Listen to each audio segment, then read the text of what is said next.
The DIAL has proposed an increase in the UDF charges, that is the User Development Fund charges at the Delhi airport, and that matter is with the ERA right now. I'm being joined by the CEO of the DIAL, Videh Jaipuria. Sir, this proposal comes up, there's speculation that it will trigger into 5 to 10% of surge increase in the airfares at the Delhi airport.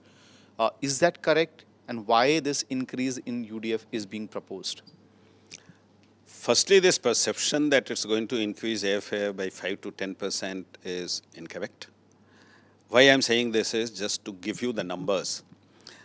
Now, tariffs are basically, they have got two elements. One element is where airlines actually pays to the airport directly, that is landing and parking charges, and another is UDF. Both these put together is the tariff. So currently, what this amount is about 145 rupees per passenger. And from 145 rupees per passenger, that is our proposal basically is talking about going to 375 per passenger. So actual quantum increase is about 230 rupees per passenger. Now, if you look at the overall airfares, I mean, even for a normal airfare, because at short notice it can be much higher, but if you look at Delhi to Bombay airfare of about 6,000 to 6,500, that makes only about less than 1.5% increase in airfare because of airport charges. Okay.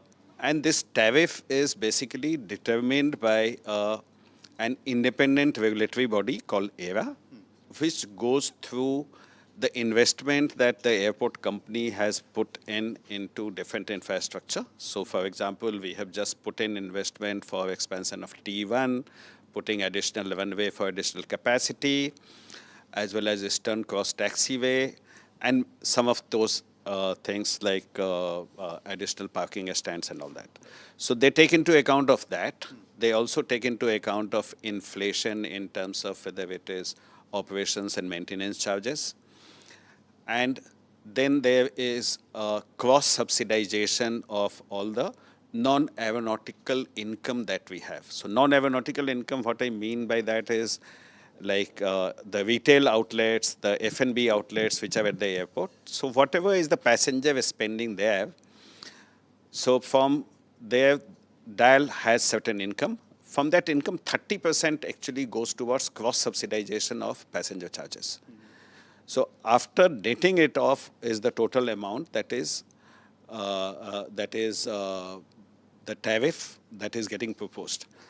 Current tariff that of 145 rupees is something which is similar to what was there in 2006. Okay. So if you look at the normal inflation of 5%, then in last 18 years on a cumulative basis, possibly it should have been much more than what we are currently proposing. Okay, right. So I was about to ask you this question, why are you proposing that increment? However, you have already explained it, but is there anything more, the infrastructure development that's on the cards, which forced the GMR or the DIAL to take this particular decision that, okay, this is the time it needs to be increased? See, timing is determined by what is called a control period. So this is the fourth control period, and this is from 2024 to 2029, where we are supposed to submit a multi-year tariff proposal, which is then evaluated. So timing is not something that is defined by DIAL.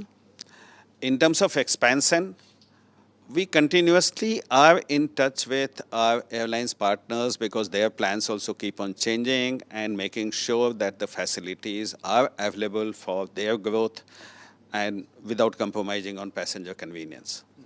So that is something that we consistently keep on working. So there have been instances at the Delhi airport of overcrowding, especially during the festive season. And now it seems to be a proposal as well that around April you're going to shut down Terminal 2, if I'm not wrong. So how is that going to impact the overall, passenger load that will be there at the Delhi airport, and will it not create further inconvenience for the passengers who are coming or landing at Delhi airport? Not at all. We have basically kept that in mind. And in fact, some of these developments are required because we are looking at making Delhi as a strong international hub. So what we are planning to do is that Pier C, which is part of Terminal 3, where currently domestic operations happens, we are planning to convert that into international because there is a big demand for international, and we have seen some very interesting international flows that are happening through Delhi, now that our connectivity has improved quite a bit. In fact, just to share with you, just slightly off the track, we are better connected to Europe and North America as compared to Singapore.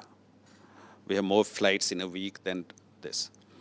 So for this, we need to facilitate that international additional capacity.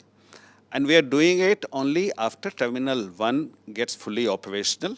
So Terminal 1 has added about 23 million additional capacity because erstwhile Terminal 1 had about 17 million capacity. Now it is going to go to 40 million.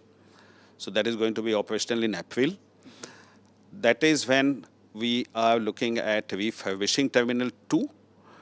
Terminal 2 operates at 15 million. So since I'm adding 23 million additional, so it's going to actually become better experience for passenger in the short term. And it's only about 5 to 6 months of refurbishment of Terminal 2. And then Terminal 3 with expanded capacity of international, and then Terminal 2 will reopen. So we will have enough headroom for airlines to grow, and the passenger facilities also will improve, which will help our ambition to become an international hub. Because for India, what is more important is to get the D2I, that is domestic to international flow in the first leg, and then getting into international to international flow.